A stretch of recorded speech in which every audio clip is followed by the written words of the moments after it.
Good morning students. Class 7 subject Sanskrit व्याकरण का चल रहा है आपके वर्णमाला।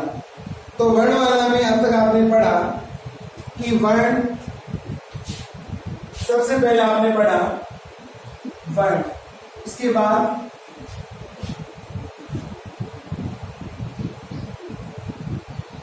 शब्द, फिर आपने पढ़ा पद, फिर आपने पढ़ा वाक्य, वाक्य के बाद फिर आपने इसके दो भेद पढ़े, स्वर और व्यंजन। स्वर में आपने जो है वो 3 पढ़े, ह्रस्व, दीर्घ, प्लुत। व्यंजन में आपने पढ़े स्पर्श, अंतस्थ, ऊष्म। ये अब तक का हमारा कार्य जो है वो हो चुका है। तो देखिए, वर्णमाला में आपने पढ़ा था सबसे पहले कि वर्ण भाषा की सबसे छोटी इकाई को वर्ण कहा जाता है।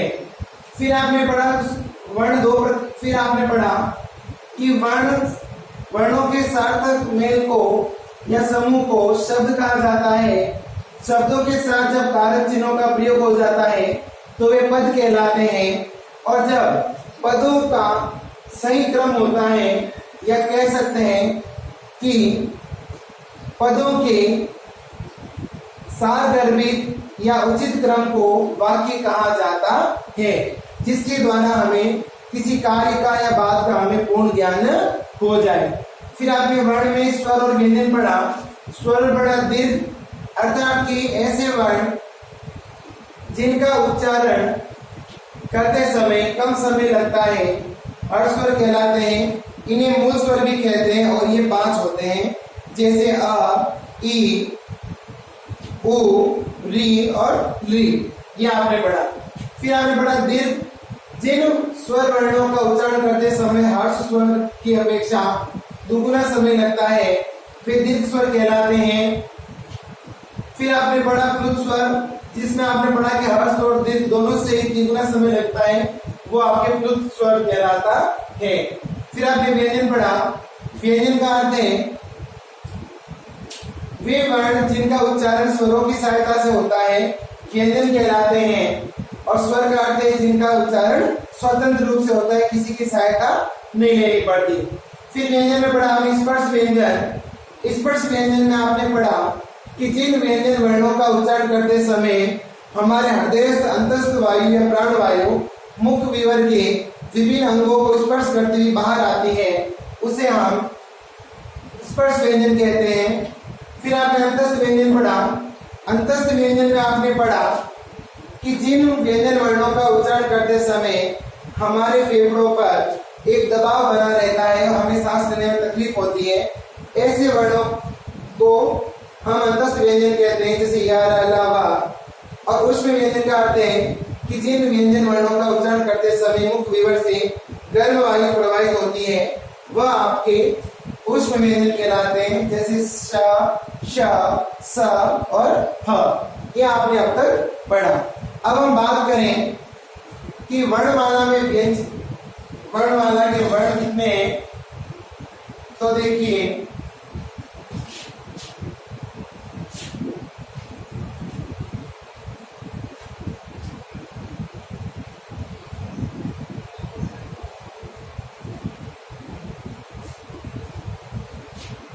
तो अब मैं आपको एक कार्य करवा रहा हूं, थोड़ा सा देख लीजिए उसको।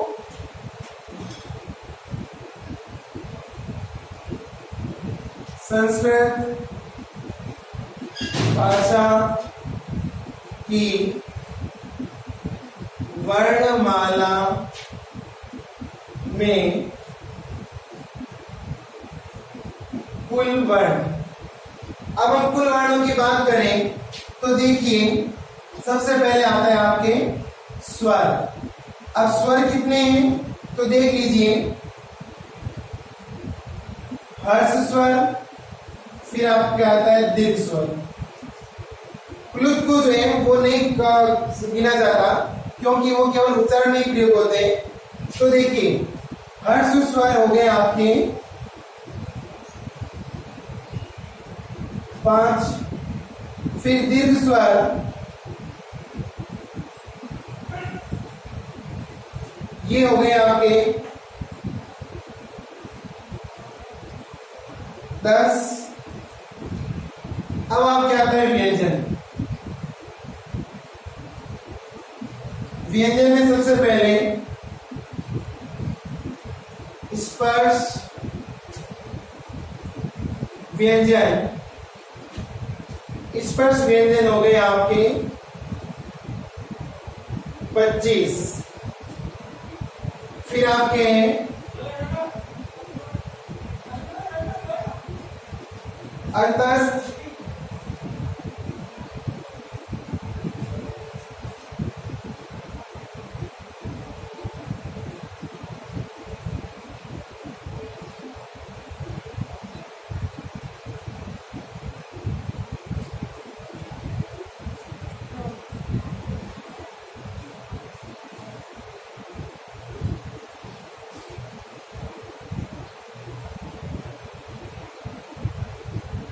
अंतस्थ व्यंजन।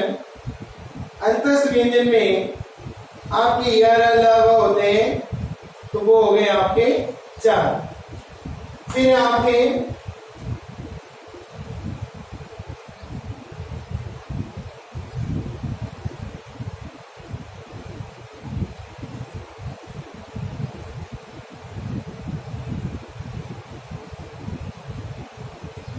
ऊष्म व्यंजन भी हो गए आपके ये 4। तो इस तरह से जो है आपकी वर्णमाला है। अब हम इनको थोड़ा सा काउंट कर लेते हैं। तो देखिए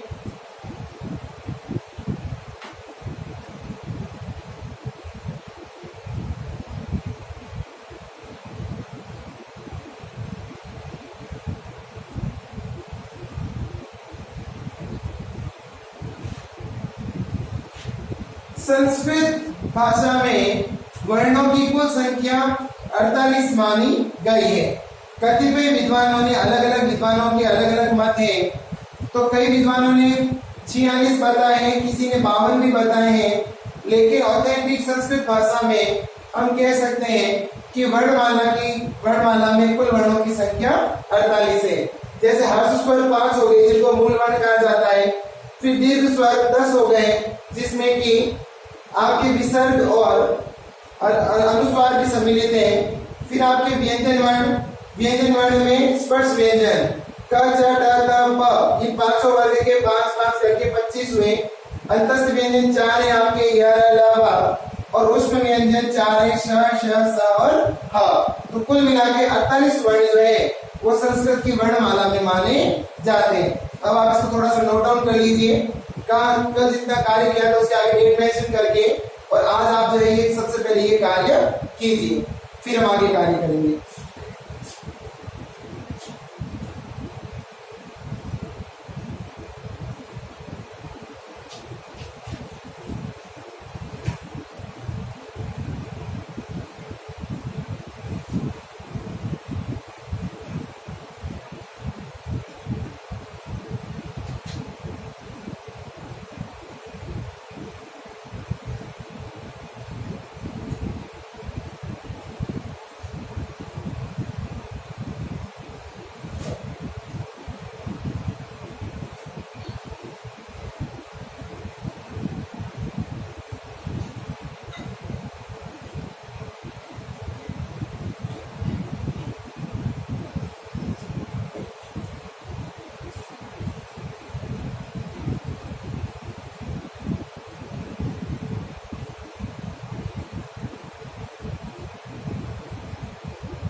हम पढ़ रहे हैं वर्णों के उच्चारण स्थान।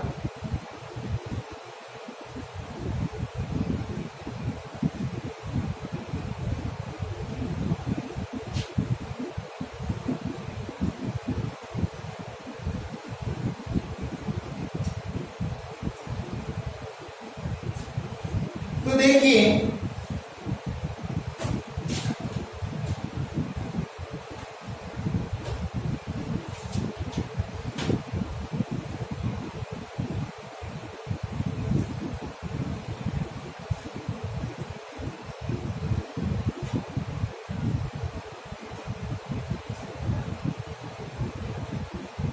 नंबर 1 सबसे पहले आपके आता है अकुह विसर्जनीय। अच्छा, पहले हम थोड़ी सी बात कर लेते हैं मुख विवर के बारे में, क्योंकि आपके मन में एक प्रश्न होगा कि जब हम वर्णों का उच्चारण करते हैं तो स्थान तो एक ही मुख है, तो इसे कैसे हम पता चलेगा। तो देखिए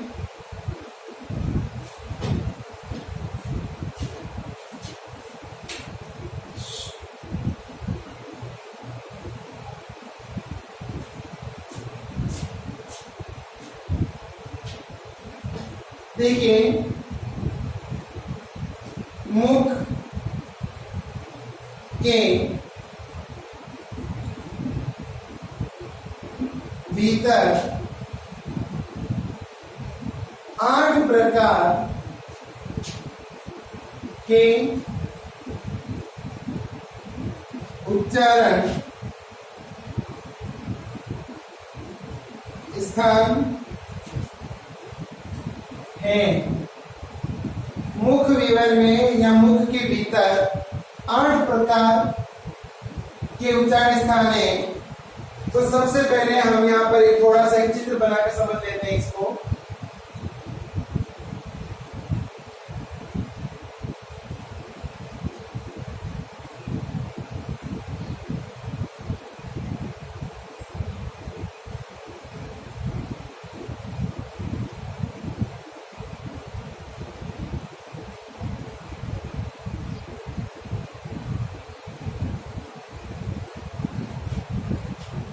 तो ये जो मुख विवर है, मुख में इसको कहा जाता है आपके, पहले आप लिख लीजिए एक बार।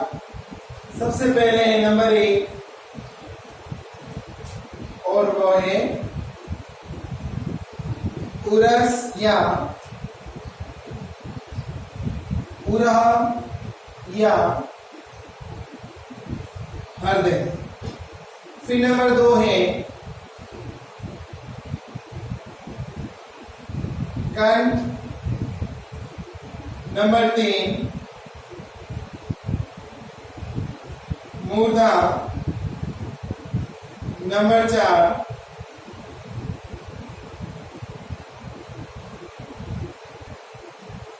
जीवामूल। फिर आपके दंत।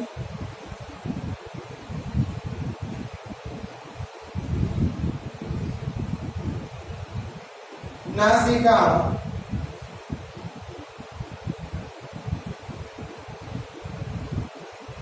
ओष्ठ।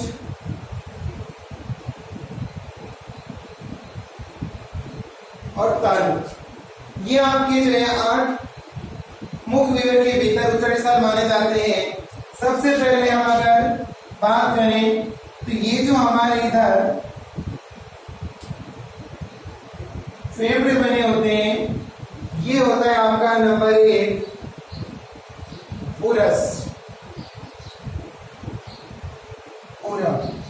फिर आपके मूर्धा, मुख के भीतर जहां पर आप जीभ को थोड़ा ऊपर करके इस तरह की रेखाओं को अनुभव करते हैं, वो आपकी कहलाती है नंबर 2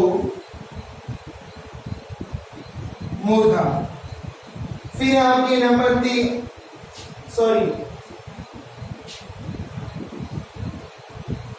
या आपके 3 है मूर्धा। बात करें कंठ की, तो गले के भीतर जहां पर हम हाथ रखकर जब हम बोलते हैं तो कंपन महसूस करते हैं, वो भाग आपके कहलाता है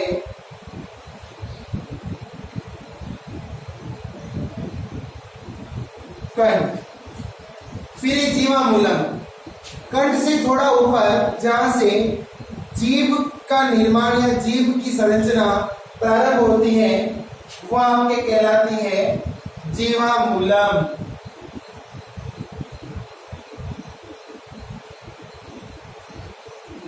जीवामूलम। फिर आपके एक दंत, ये जो दांत है वो आपके दंत कहलाते हैं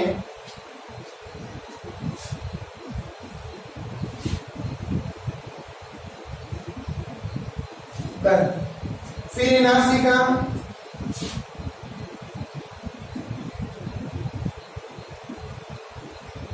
नासिका। फिर ओष्ठ,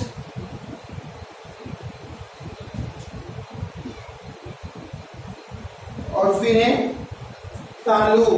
जहां पर आप इन रेखाओं से थोड़ा आगे यहां पर जहां पर आप कोमल भाग का अनुभव करते हैं वह आपके तालु कहलाता है। तो इस तरह से जो है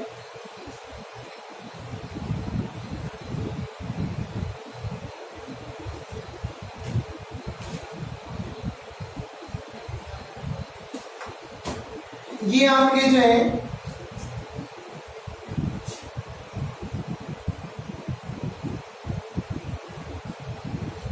ये आपके इस तरह से जो है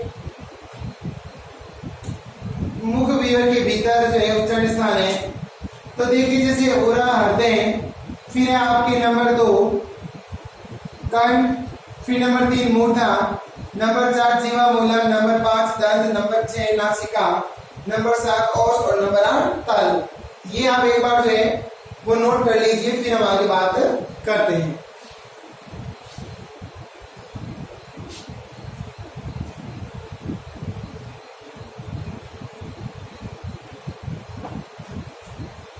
थोड़ा इसको अच्छे से बना लीजिए, क्योंकि आप छोटा बनाए तो आपको पता भी नहीं चल रहा है कि कहां पर क्या हो रहा है।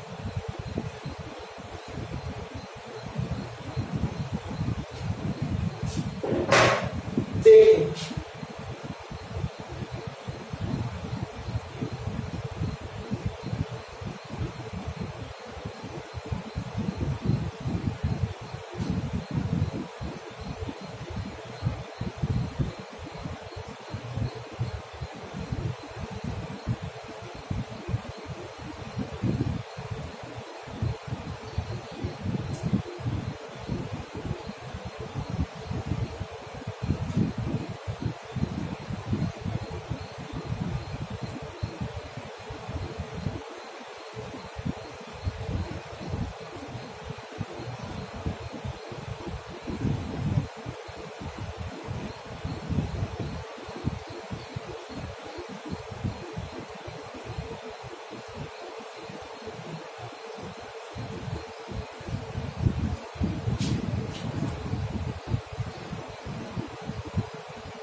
पूरा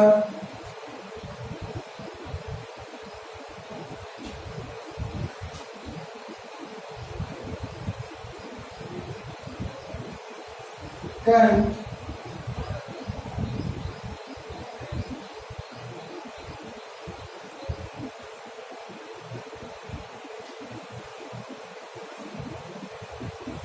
मूर्धा,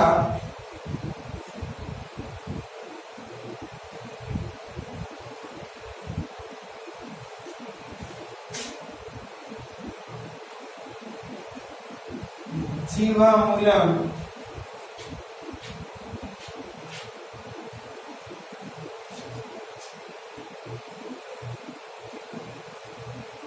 दंत,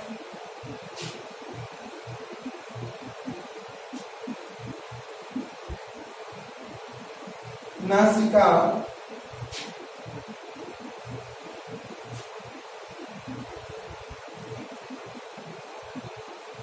ओष्ठ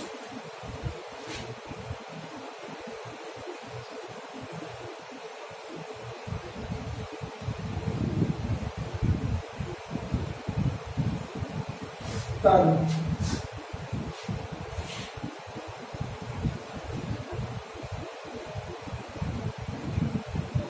तो ये आपके जो है इस तरह से आप एक ये डायग्राम बना लीजिए और ये जो है आप सब कुछ ये नोट कर लीजिए। तो इसके आगे हम कल कार्य करेंगे। आपको होम असाइनमेंट में